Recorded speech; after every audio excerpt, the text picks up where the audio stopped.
السلام عليكم واهلا بكم. انا عبد الله ايهاب، والنهارده هنتكلم عن الناون او الاسماء باللغه الانجليزيه من ناحيه القواعد او من ناحيه الجرامر، عشان بس نبقى فاهمين وعارفين احنا بنتكلم على ايه. في الجرامر او في القواعد باللغه الانجليزيه لما بنقول ناون فاحنا نقصد الاسم، ما نقصدش الفعل، ما نقصدش الصفه، ما نقصدش الظرف، ما نقصدش حرف الجر، احنا نقصد الاسم. طيب الاسم انا عامل هنا خريطه ذهن قدامي، خريطه ذهنيه يعني مايند ماب بمعنى اصح بالانجليزي.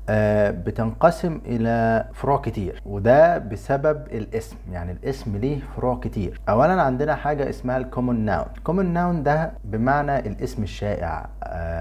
يعني مثلا لو قلت كمبيوتر، لو قلت a tree، لو قلت a dog، a cat، a man، a woman، دي كلها اسماء شائعه كومون ناون. ليه؟ هي ما بتتكلمش على حد بعينه، وانما هي اسماء. ممكن اكون بتكلم على الشجره اللي هناك دي، او الكلب اللي ورايا ده، او القطه اللي في الشارع. كومون ناون. بعد كده عندنا proper noun. proper nouns زي اسمك واسمي، زي مثلا عبد الله، محمد، لندن، باريس، كايرو. هات اي اسم بقى بيشير الى حاجه بعينها، بيشير الى حاجه بعينها وبيميزها عن غيرها. يعني لو انا قلت لندن فانا عارف ان انا بتكلم عن مدينه لندن اللي هي عاصمه بريطانيا. ولو قلت باريس فانا او باريس بمعنى اصح، فانا كده بتكلم عن عاصمه فرنسا. طب ما بريطانيا اسم علم، يبقى ده proper noun. طب ما لو انا قلت فرانس او فرنسا، ده proper noun. طيب بعد كده ننتقل الى الكونكريت ناون. الكونكريت ناونز دي هي اسماء صلبه تشير الى اشياء صلبه يمكن لمسها، يمكن النظر اليها ورؤيتها، فبنقول عليها كونكريت ناون. طب بعد كده عندنا حاجه اسمها abstract noun. ايه هي الابستراكت ناون؟ الابستراكت بمعنى مجرد، الاسماء المجرده، زي كلمه فكره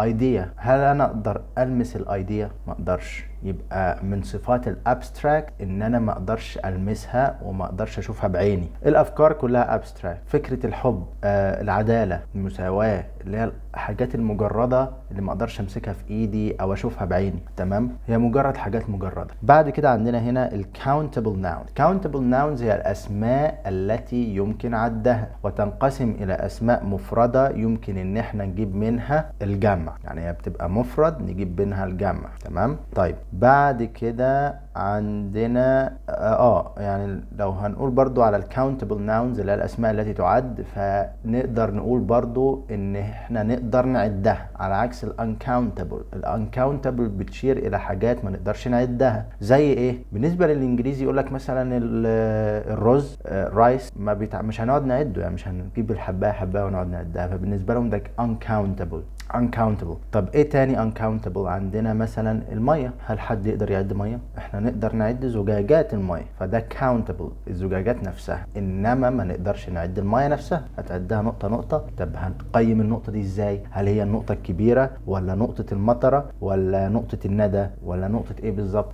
دي بتسمى uncountable. والاncountable بيتعامل معامله المفرد، يعني ما فيش منه جمع. بعد كده عندنا الكولكتيف ناون. الكولكتيف ناونز هي اسماء بتتكلم عن مجموعه، او بمعنى اصح كده اسماء بتلم حاجات كتير تحت اسم واحد. يعني ايه؟ يعني مثلا كلمه فريق. الفريق ده ممكن يتكون من كذا واحد، اكتر من اتنين بمعنى اصح، ممكن يبقى من اتنين او اكتر. في اللغه الانجليزيه ما عندهمش مثنى، يعني بنبدا من اتنين فاكتر، ده الجمع، يعني اتنين جمع وانت طالع. تمام، على عكس اللغه العربيه طبعا. طيب كلمه عيله. وعلى فكره الكولكتيف ناون ممكن نعامله كوحده او نعامله كجماعه. يبقى كوحده او كجماعه. زي ايه؟ لو قلت فاميلي ممكن اقول my family is، كده انا بعملها معامله الجماعه، الوحده، مش الجماعه كل واحد لوحده. ولو قلت my family are فانا كده بقول عائلتي يكونوا، وبقصد كل نفر منهم، مش عائلتي تكون، لا عائلتي يكون. يبقى انا كده اقدر اتعامل مع الكولكتيف ناون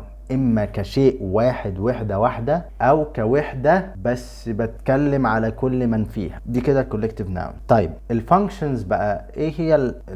يعني الناون بيشتغل ازاي في الجمله؟ الناون ممكن يجي كفاعل او كمفعول. كفاعل او كمفعول. ممكن يجي يبقى كفاعل عندنا، علشان بس ما نجريش، الفعل بيتقال عليه دايما في اللغه الانجليزيه السبجكت، والمفعول او المفعول به او حاجه شبه المفعول به عندنا يعني اللي هو الاوبجكت.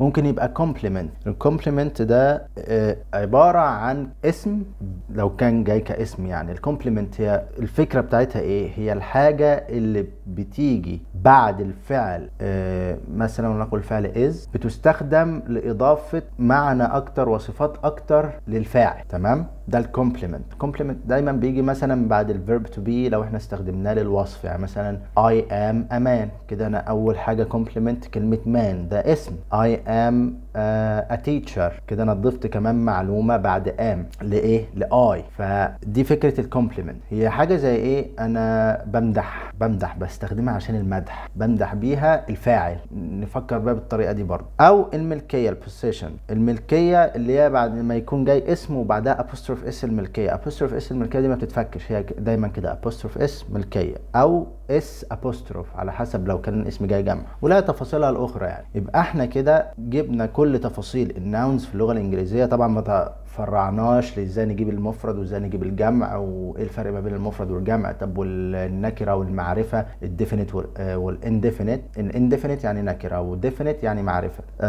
فهنلمهم تاني كده مع بعض. يبقى عندنا الناونز كم نوع؟ عندنا common noun، تمام، proper noun، concrete noun، abstract noun، countable و uncountable. وعندنا ايه تاني؟ احنا قلنا كده 6. والcollective هما السبعة اللي معانا دول. وبعد كده ذكرنا الفانكشنز بتاعتهم ان هما بيجوا يا اما subject فاعل، يا object مفعول، يا complement كلمة بتزود صفة او من صفات، بتزود من صفات الفاعل. واخيرا البوزيشن، كلمة الاسم اللي بيجي قبل apostrophe اس الملكية. بس كده. ده كده خدنا 8 دقايق للاسف او 9 دقايق، ولكن اتمنى ان هم كانوا مفيدين جدا لاي طالب او اي حد بيتعلم اللغه الانجليزيه وعاوز يعرف عنها فكره، وخصوصا عن الاسماء. الاسماء دايما معانا في كل حاجه، فلازم نكون عارفينها ولازم نحبها ما نكرهاش يعني. بس كده. كنت مع عبد الله ايهاب بدر، ودي كانت جرعه اضافيه من اللغه الانجليزيه. والسلام عليكم ورحمه الله وبركاته.